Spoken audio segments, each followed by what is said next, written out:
You know that we talk a lot about redistricting, and recently we've been focused on the Senate Republicans' failure to honor that reform pledge that they made to former New York City Mayor Ed Koch during last year's campaign. Now, as you just heard from Majority Leader Gene Skelos, the conference is addressing this with a constitutional amendment. Assuming that could even pass, it would not impact the redrawing of the lines in 2012, and that has reform advocates concerned, to say the least, including my next guests, who are part of a new coalition called Reshape New York. John Avlon is a board member for the Citizens Union Foundation, as well as a contributor to Newsweek and a commentator on CNN. And across the table from him is Dr. Gerald Benjamin, SUNY New Paltz professor of political science and also my dad. Thanks for joining me. Delightful to be here. Thank you. Good to be with you, Liz. So this is actually in another also incarnation of your situation. You're heading or involved in something called No Labels, right? Which is a push for independent, nonpartisan government. Is that correct? The idea behind that is to get Democrats and Republicans together to combat hyperpartisanship, because a group of us felt that Mark McKinnon, a notable Republican, many prominent Democrats, just that hyperpartisanship was hurting our country because it was stopping us from being able to solve the serious problems we face. And one of the key elements that leads to the hyperpartisanship in our politics is the rigged system of redistricting. There's no question. So that's why it needs to be dealt with right now. Okay, but the problem is that it's not going to be dealt with right now if, in fact, the Senate Republicans go along the way that they are going. As a Republican, not to put too fine a point on it, but not necessarily involved in state government, you can see the reason why they don't want to do it. Well, when they were in the minority, they signed on to a pledge. When they retained the majority, they seemed to have second and third thoughts about the pledge, to say the least. And fifth, too. And so it simply illustrates that parties that are in power and wish to retain power want to control drawing district lines. It's entirely a self-interested behavior. It delegitimizes government, undermines people's faith in the legislature, which has its other troubles, as we all know. Sure. So I'm really delighted that the Citizens Union has taken the lead in assembling this coalition and driving the focus of New York politics to this issue at a critical moment. Really, the only time we can do this, anything about this every decade is right now. Yeah, and that's why there should be a real sense of urgency about this. This is the window. This can't wait. This needs to be dealt with now. And the Citizens Union and Reshape New York have put together a coalition that's not only Democrats, Republicans, and Independents, but over 30 good government groups from across the city and state, realizing that time has come to push for this forward. The situational ethics that come when one party is in the minority, backs a reform, and then gets the majority and thinks better of it, that is a kind of cynical gamesmanship that just citizens should be outraged. Okay, but they're not. That's the problem, right? They aren't outraged about it. They're outraged about a lot of things. They're outraged about high gas prices, about a failure to be able to get a job. They're outraged maybe about cuts to education aid. They are not outraged about redistricting. Well, you know, Liz, I actually think that folks are getting smarter about this because I think people are realizing, and I see this when I speak around the country, if I talk about redistricting, people who are frustrated about hyperpartisanship, about the extremes, the way they've hijacked our politics, the special interests, people understand that redistricting, the rigged system of redistricting, is one of the primary ways that we have this harsh but artificial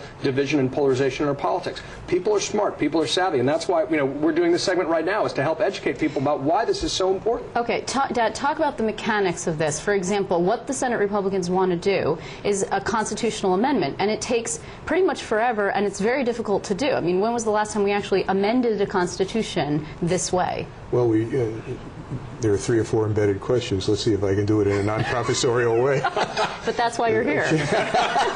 Changing the Constitution by amendment requires passage in 2 separately elected legislatures. Right. So that means that you have to have an intervening election. That means that a constitution, even if we could get a constitutional amendment passed, this time it would have to be passed in a second legislature and put before the voters for referendum consideration. So just simply put, it's punting, right? It's very hard, but if we pass the statute, as somebody pointed out today in our press conference, if we pass the statute now, we could take the substance of that statute, or substantially take it, and put it into the Constitution. So passing statute now doesn't preclude amending the Constitution as a following step. And it's been done historically. And that's why the folks who are arguing just for the constitutional maneuver are essentially lying to the people of New York.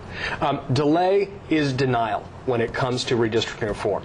If you want to move forward on parallel tracks, pursue the legislative aim, get it done now so it's impacted by the 2012 election, and then pursue the constitutional aim, because you're right, that will be more permanent. But it's not an either-or situation. And folks who are trying to present themselves as defenders of reform, pushing for the constitutional bit, they're lying to the people. But if they say, if the Senate Republicans say, okay, you know, part of the reason why we have a problem with this is because we have a question as to the constitutionality of the actual bill that is being pushed by the governor. You're shaking your head. Yeah. Is that true? Well, there may be some points of difference here.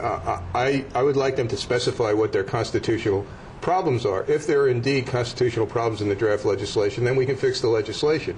There's no question that we can bring legislation in conformance to the state constitution, pass it this year, and have it effect in 2012. If you argue that there's a constitutional issue with the legislation, unspecified as yet, and then you argue, therefore we won't pass the legislation, you're effectively doing avoidance behavior. You know, and we know that we need therapy when that happens.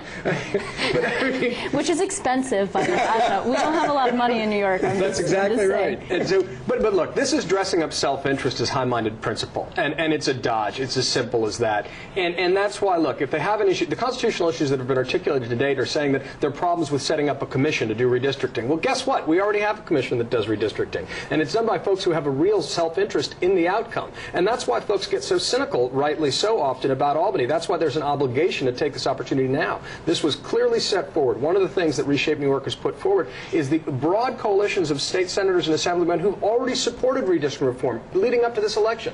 60 of the 62 senators have supported redistricting reform, either in principle, signing on to pledges, or legislation. But we should be able to move this ball forward. I think also another argument that's been put out there, not necessarily by the Senate Republicans, but that I've heard, is that they're concerned about the separation of the legislative and executive powers, which is to say that the governor has, they argue, too much power in the bill that he's put forward in the Redistricting Act. That's the aspect of the bill that's different than the generis bill is in the creation of the group that will select the pool from which the commission is selected. It's awfully complicated. And I'm not going to try to describe it here, but this is a minor point. You know, we're going to have to negotiate a budget of well in excess of $100 billion. Not everybody agrees on the particulars of that budget. We see that coming, those differences coming forward now with the so-called millionaires tax, blah blah, and those kinds of issues. Fundamentally, negotiation happens. If you don't like something in a bill, you don't say, change the Constitution and let's be perfect. You say, let's negotiate the particulars of the bill. Because I promised to pass a bill on this. I promised the voters when they voted for me, and I have to keep my promise. You don't make the perfect enemy the good. And that's the larger point here. Look, the reason this riders to folks at home, and it should, go see the movie Gerrymandering. That'll give you a sense of what matters. We have done something on this. Go pay attention to what Tom DeLay tried to do in Texas. And then look at when state legislative leaders here promise oblivion to their political opponents, you'll see just how cynical and self-interested the current system is. If people should be furious that in New York we have so many districts that don't have general elections. Effectively, the election is over in a close partisan primary. Yeah, and John, the oblivion quote, that came from a Democrat. Yes, it did. To be clear, right? Absolutely. So when the Democrats were in power, you had a Democrat named Malcolm Smith, who at the time was president of the Senate, who said, I can't wait. Well, he didn't say this. This is not an exact quote, but the oblivion was an exact quote word that he used. We could redistrict them into oblivion, which is exactly what the Senate Republicans are afraid of. So can you blame them? Well, you know, my analysis of this is sort of interesting. The Senate Republicans presume that if they control districting, they can save themselves. The fact of the matter is that the demographics of New York are very challenging to Republicans. I say that as a Republican. So the challenge for Republicans is to be competitive in New York, not to draw districts to hold on for a couple more elections until you fade away because the demographics overwhelm you. You have to address the constituencies in ways that appeal to them so that you can win elections for the legislature, not just statewide. And that attempt to delay demographic change is what got Democrats, one of the things that got Democrats in the South in trouble, which is how we got in this whole new era of gerrymandering. Right. I mean, look, what we have amounts to a denial of representative democracy because you end up getting safe seats. And what it does is it polarizes our politics. It empowers the extremes. You get average 10% turnout for closed partisan primaries. That makes 5.1% of the electorate a majority. And And that causes the politicians, creates an incentive structure where they play to the base all the time and they systematically ignore the other 95%. And we should just say it is possible to succeed in New York, and I know this is not something that you're necessarily going to agree with, not from a legislative standpoint, but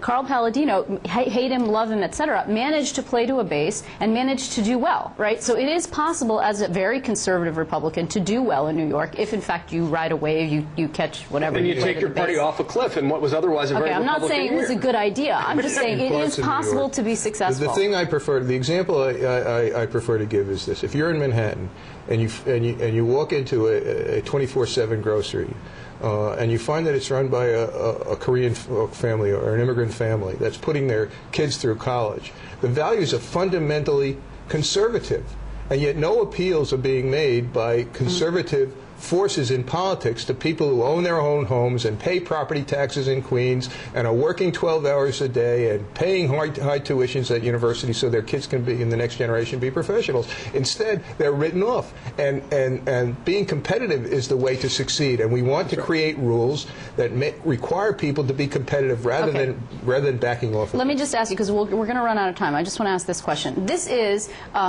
redistricting reform a little bit high-minded, right? What you're saying here is small d democracy. That's why we want it. Competitiveness. We want a bipartisanship, an end to polarization of politics in this country, in the state, etc.